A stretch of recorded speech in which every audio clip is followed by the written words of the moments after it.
Well, I've been wanting to try this for a while. Call it smoke shed therapy. I'm not really sure. Um, so hi, I'm Rachel. I am an adult survivor of childhood abuse. Um, that's not the only thing that, there is to me. But I'm going to probably ramble a lot and get distracted because, well, this is me. I was born bad. The date of my birth tells me that I was bad because I've been told that my whole life. There's a Friday the 13th in February. Now, my whole life, 13s have always been a lucky thing for me. So I never subscribed to the idea that I was bad because of my birthday. I've been fighting against that since I was a child. Now, another thing people say about me is that I can't remember anything good. Now, I find that really funny. Because one of my favorite things to do is take pictures of when I'm feeling happy and when I'm feeling inspired. So, I don't know how it is that I can't remember the good. I remember being a child and doing normal family outings that were great and fun.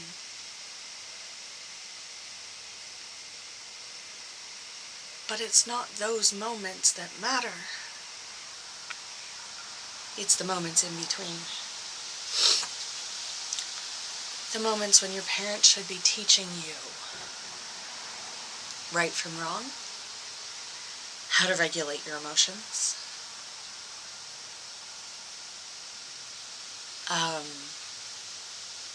how to deal with anger, how to deal with embarrassment.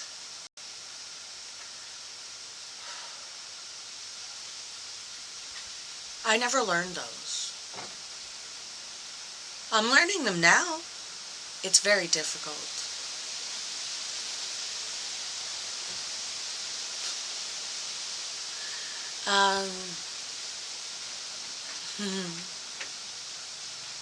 Sorry, I get distracted. It's actually really gorgeous in my yard right now. And I feel zen. Whatever the hell that means, I'm sorry. I used a cliche crap thing that I would never use. Anyway, it just feels nice. I feel calm and happy. Even while I'm discussing this shitty topic. Distractions, 'cause why not? Alright, so, where was I in my long story? Oh, yep, I remember the good things. But it's the in-between moments. The moments when you're at home with your mom and you bake cookies, or you just chill, or, you just live. Well, for me, those moments were spent in my room, alone, watching TV. Watching things like Full House, The Simpsons, all the shows that we all watched as kids growing up in the 80s. 80s and 90s, rather, because I was born in the 80s.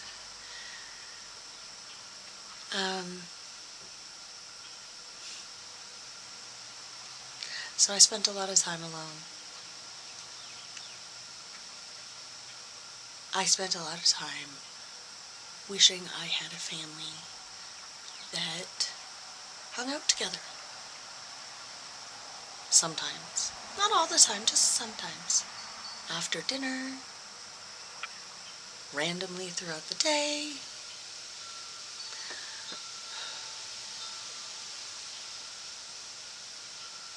What I had instead was a nightmare of abuse, gaslighting, and not a single person in my circle knew, understood, or even had any concept of what I was going through. I know I'm not alone.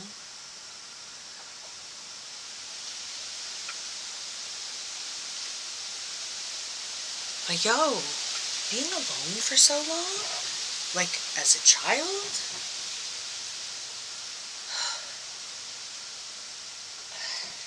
sorry about that, takes some emotional strength and mental strength.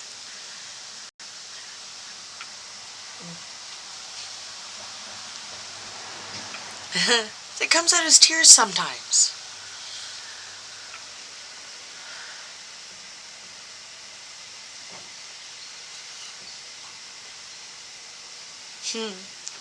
Getting distracted again because I really don't like dealing with these emotions. But, I'm trying something different. Lean in.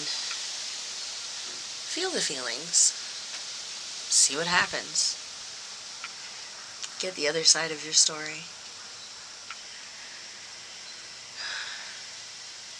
So, my nightmare was, I got distracted again. It happens. This is how I live. This is me.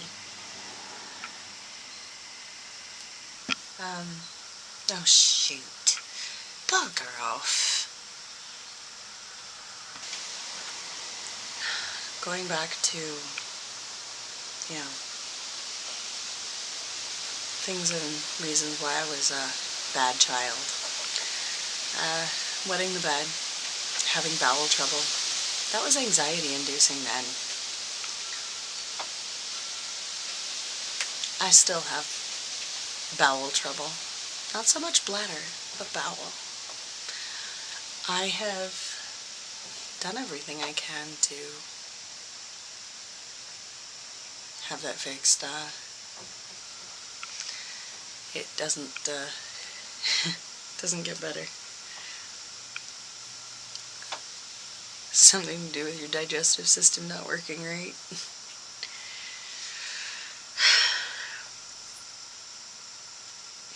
But this is a reason that I was a bad child. And that I was out of control. And that I needed to be disciplined.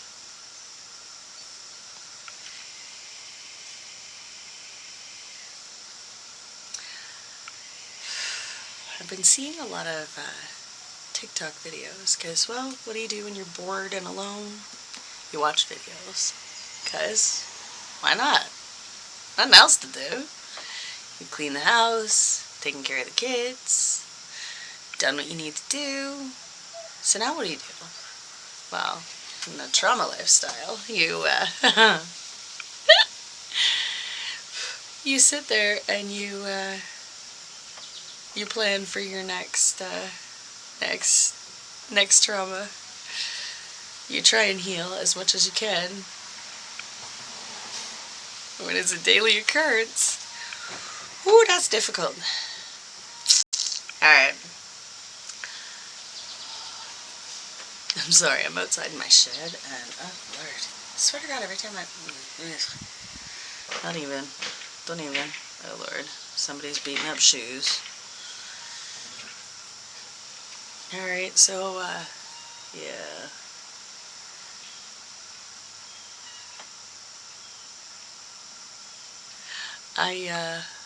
I react to things people don't say. Because it was well trained that I should know better. That I should be seen and not heard. Well, this is my way of being heard now. I couldn't speak then. I couldn't speak as an adult.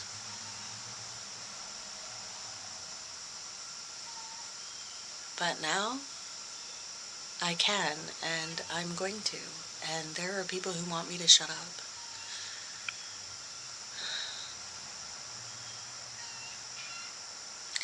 There are people who don't want me to speak about this because it is actions they did to me or around me.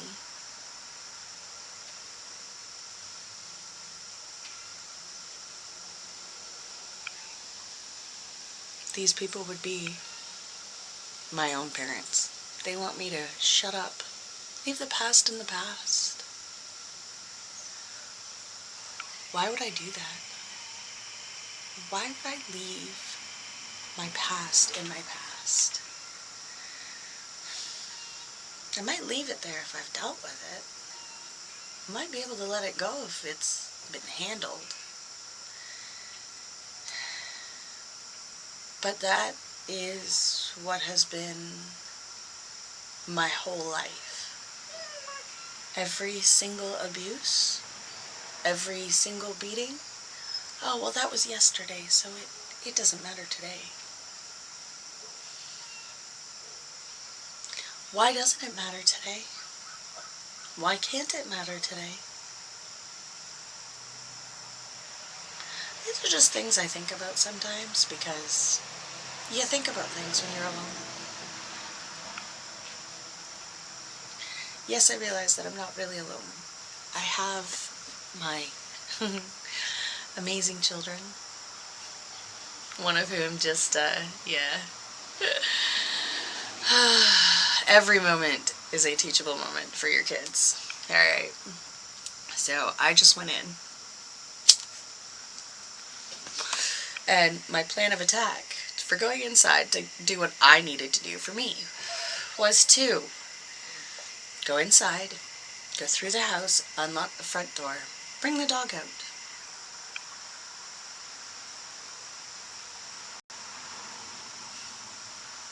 Now, because of a silly thing I did,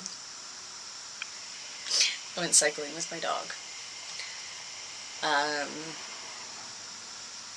I'll be honest, I was overconfident in my dog. I was overconfident in my abilities. I was overconfident in the time of day. This is how it happened. Oh, sweetie, hold on, I'll come get it. Sorry, I have to pause and go get the dog's bone. Alright, I am back. Woohoo!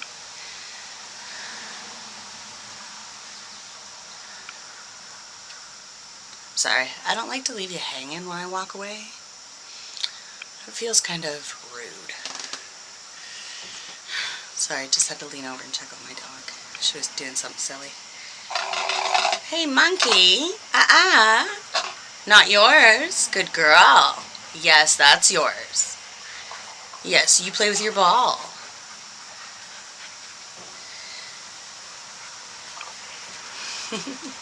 Alright, so smoke shed therapy.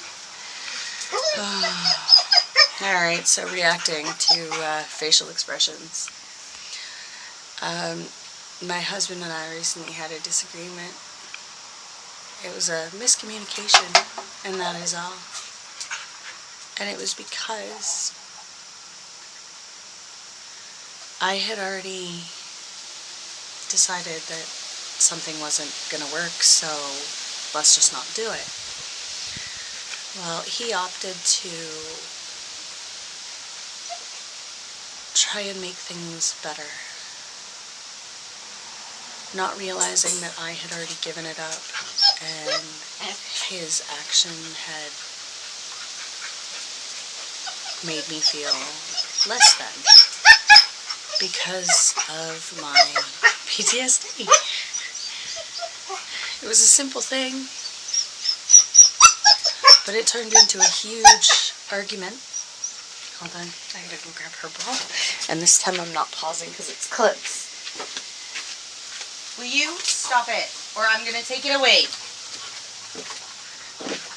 Mommy will take the ball. I love you, princess. Oh, good catch. Oh my goodness, you almost got it all the way in. But you're not doing this. It appears I might have to switch tactics and go stand over there while I, throw the ball for my baby girl. Anyway, I don't even know where I was. Hello, rooster. That is my neighbor's rooster, and I love him. He might be irritating sometimes, but you know what? Sometimes that rooster, he's a pretty good grounding tool. I'm gonna miss him if we ever move from here.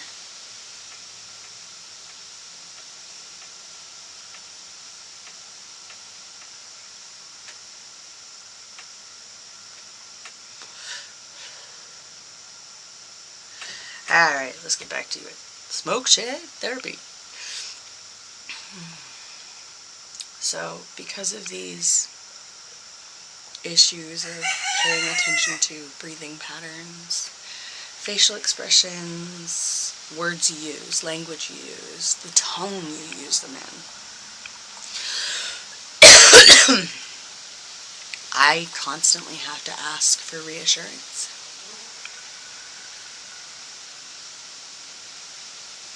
Because I never had that reassurance. That I was loved. That I was cared for. That I was worthy.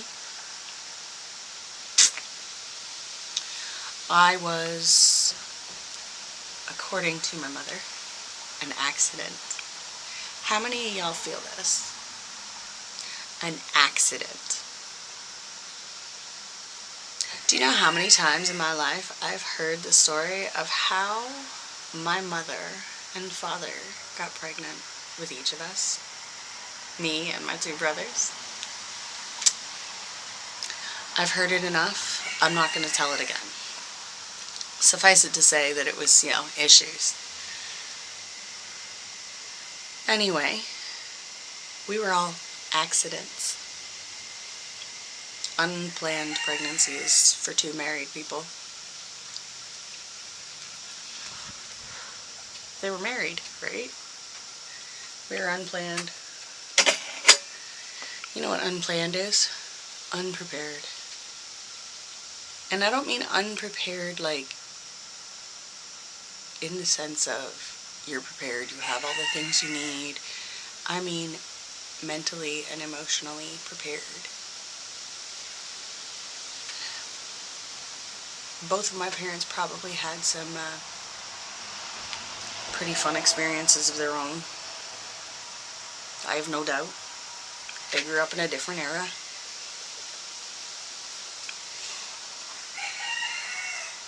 But because they chose not to deal with their trauma,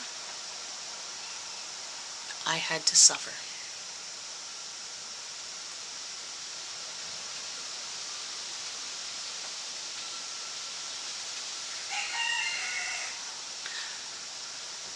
Neither one of my parents will admit that their view of discipline was not discipline. Their view of discipline and mentorship was corporal punishment. I am an absolute product of why that doesn't work. I rebelled against that every time.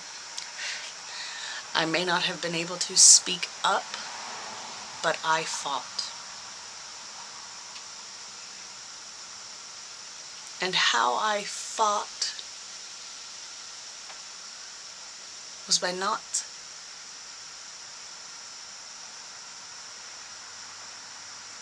accepting it. Not just going with it because that's what it was. I mean, to a point, I still had to go with it for a while. Because that was my life.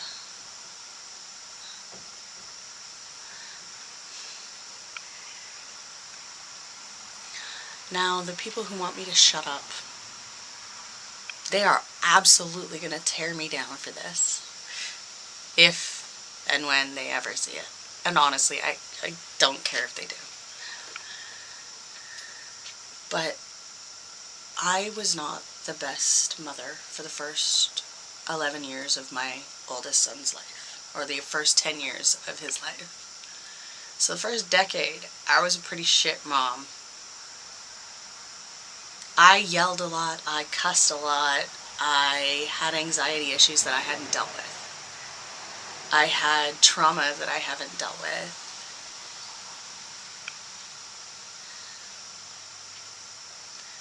At 28 years old, 29, I became a mom for the first time. But before that, I remember standing in the kitchen, having a conversation with my mom, and telling her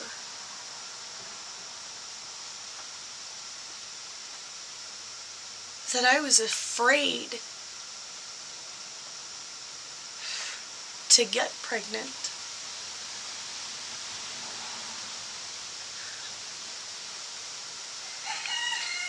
Because there was a time where she told me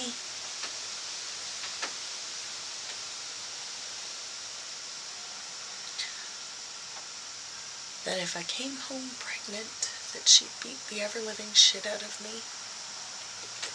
And having been hit by her and knowing the sting, I believed it. I believed that.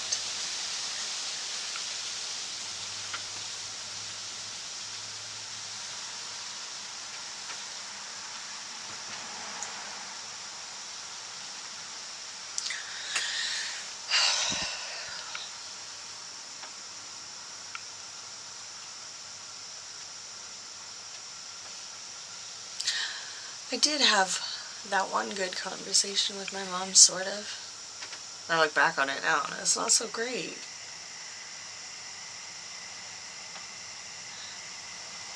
When you tell your mother that you're afraid of her, or that you were afraid of her, or that you still are afraid of her, and this is why you're having trouble diving in to become a mother. That you are afraid that she would beat the shit out of you even at 29 years old and married.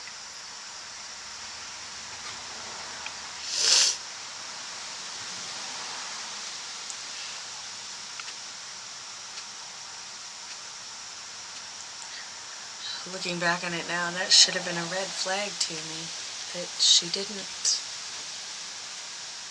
connect that she had scared me so deeply that even 29 years later, or 20 some odd years later, because I don't even remember when she told it to me, it might have only been 10 years. But it scared me enough and made me believe enough that if I got pregnant, that she would hurt me.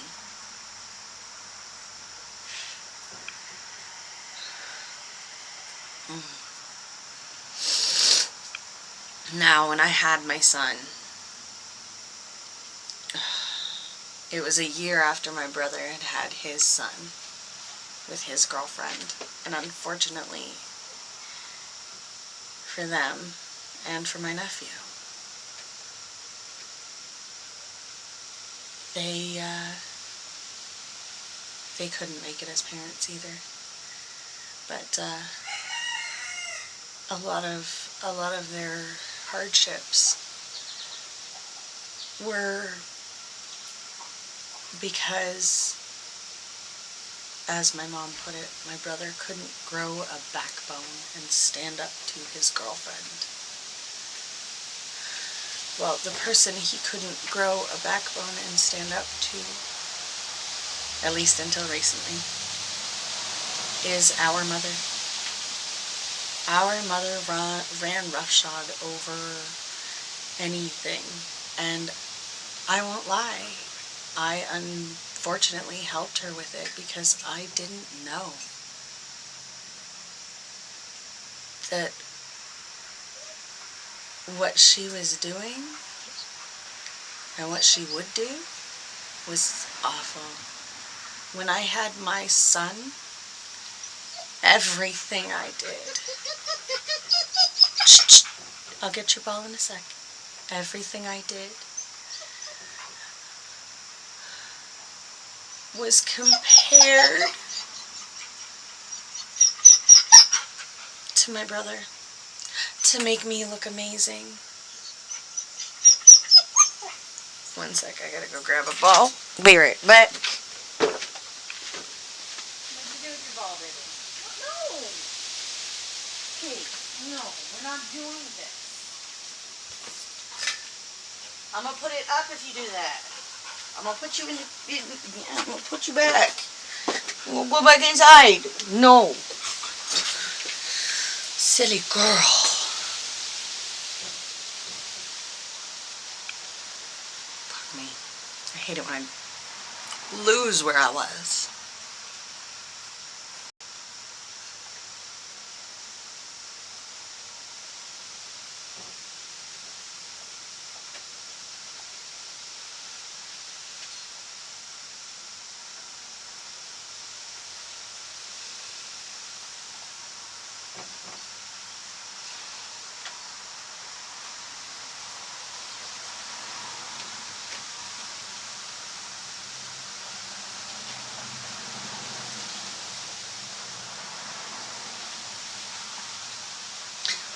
Wow, I don't even know where I went there.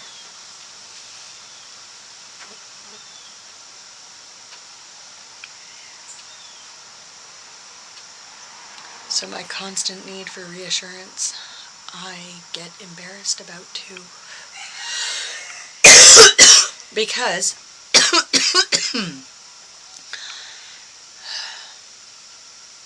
asking for things I need was always a burden.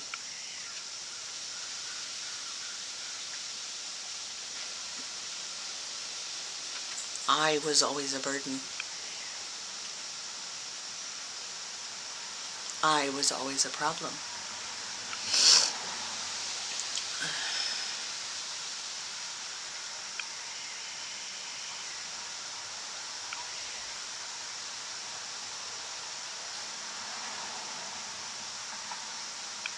As a child, I yelled a lot. I screamed a lot. I threw temper tantrums a lot. Because my needs weren't being met. I can remember a particular moment where I know my mom left me inside the apartment telling me she was leaving without me. I don't even know how old I was. But she thought it was okay to just leave me screaming inside the apartment while she stood outside the door. And I was a child who just wanted help with her shoes.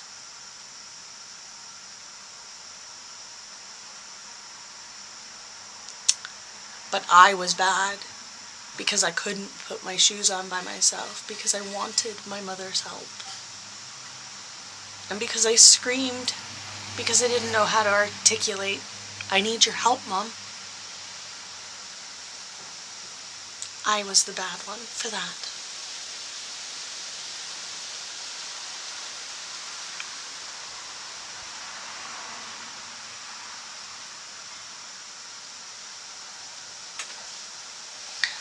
The reason I'm doing this is because, well, the wait lists are long for therapy. The wait lists are long to talk to people. People don't want to talk to people anymore. Well, here I am talking to you. Similar issues? Hit me up. We can commiserate, talk about it, heal however we need to heal together.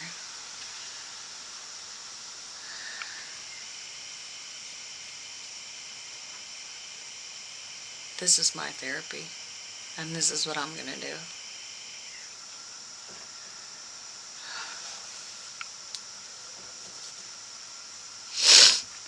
Hmm. I know I ramble a lot. I talk like, you're sitting in front of me and we're just chilling, which is how I like my therapy to go. I'd rather just sit and talk with somebody, tell them about my experiences and my memories, and have them objectively look at it and go, holy fuck, that's a lot.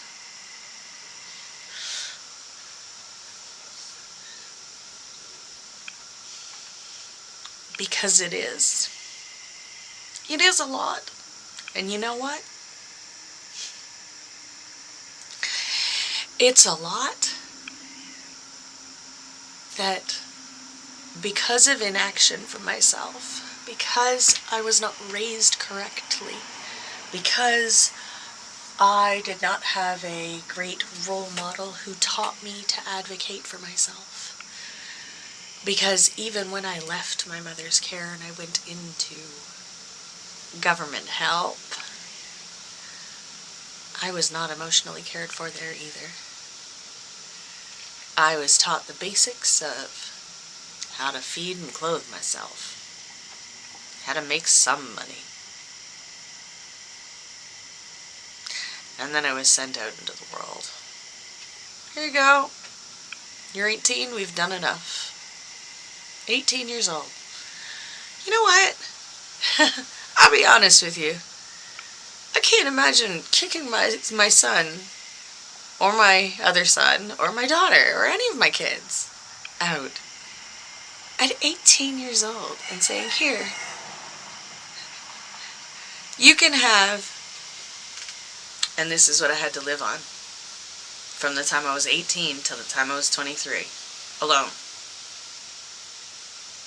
Partially alone. I had a boyfriend. It wasn't the healthiest relationship, I'll be honest. But from 18 to 23, I lived on my own, paying my own bills, dealing with all those adult things that you have to deal with at 18. Now, a lot of people say, 18, well, you're an adult now, go live. Okay, at 18, I'm an adult. That's amazing. If you've been given the love and support you should have been given as a child and through your teens, at 18, yes, you are absolutely more capable of facing the world than I was.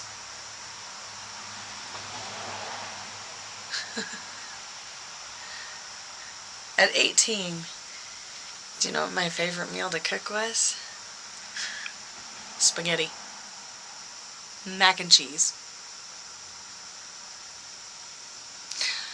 Now, everybody says, oh, that's what you live on when you're poor. Yeah, but at 18, I didn't even have a fighting chance at 18. Not even a fighting chance at 18. Yes, because of my past. And you know what? I've worked hard for everything I've gotten. And everybody says it's because I'm lucky, it's because I'm lucky. No, it's not. I worked damn hard for this shit. I endured a lot.